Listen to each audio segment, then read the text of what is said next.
Rubens reporting for Fiasco Sports for the South Australian Football Magazine. Today I'm joined by Jarrad from the Henley Football Club in Division 2, and he's going to do our weekly roundup. So thanks for joining us, Jarrad. Thanks, Liz. We're just going to look at the results from this week's games. We had Broadview defeated Pembroke by 17 points. Old Ignatians went down to Sacred Heart by 38 points. Atherstone took the win over Gazer by 42 points, and Scotch Old Collegians took a huge 129-point loss to Foss Camden. And your guys at Henley won by 30 points. 30 points, correct, yep. Yeah. So from your perspective, how did the game go down? What did the boys do to take the win? We got off to a good start, which is always handy. I think we were 4 goals to 1 at quarter time. Unfortunately missed a couple of easy set shots, and obviously didn't quite get away further away than we should have. But the game was pretty scrappy. It was a pretty congested type of game, but the boys held on, which was nice. It's good to hear.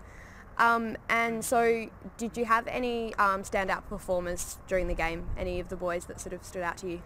Yeah, look, Dennis Redden was certainly a standout. He kicked 5 goals 3 up forward, so he was certainly very dangerous throughout our forward line. Half-back flank off Travis Lane, Josh Thoulis at centre-half back was pretty solid, and the ever-reliable Jake Pavlich through the midfield popped up with 3 goals, so he was quite handy as well.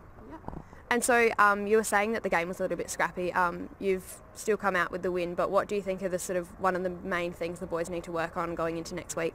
Probably just a skill execution. We're still trying to format a new game style, and the boys are still gelling together. So there's a few decisions and a few basic fundamental skills that are letting us down, and oppositions are hurting us on turnover a little bit. But certainly from that aspect, if we can start to clean that up a little bit more, we'll be going in the right direction.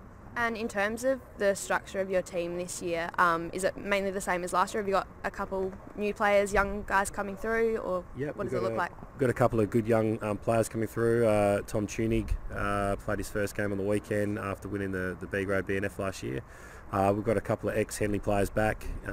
Excuse me, Jeremy Johncock, Nathan Smith, and then I've got a couple of good recruits in. There's Josh Thoulis and Travis Lane, who I mentioned before. Yeah, cool. So we'll have a look at next week's games, and if you could give us our tips on who you think might win. Yep. We've got Camden will play Atherstone. Well, they're probably the 2 informed teams of the competition, both kicking pretty high scores, so I'd have to say Foss Camden. Yep. And we've got the Old Ignatians will play Broadview. Old Iggies. Yep. And then we've got Gaza played Pembroke Old Scholars. Pembroke. Sacred Heart play Henley. Sacred Heart. Yep. And then you guys are playing Scotch. Unfortunately, they got a bit thrashed last week. So do you think you'll be able to win? Oh, look, certainly every game's going to be a tough one. So we're back on our home deck, which is nice. So certainly we'll have a good Easter break and come ready to go. So hopefully the boys turn up to play. Awesome. I'm Louise Robins reporting for Fiasco Sports for the SA Footballer Magazine. Today I've been joined by Jarrad from the Henley Football Club in Division 2, and he's just completed our weekly roundup.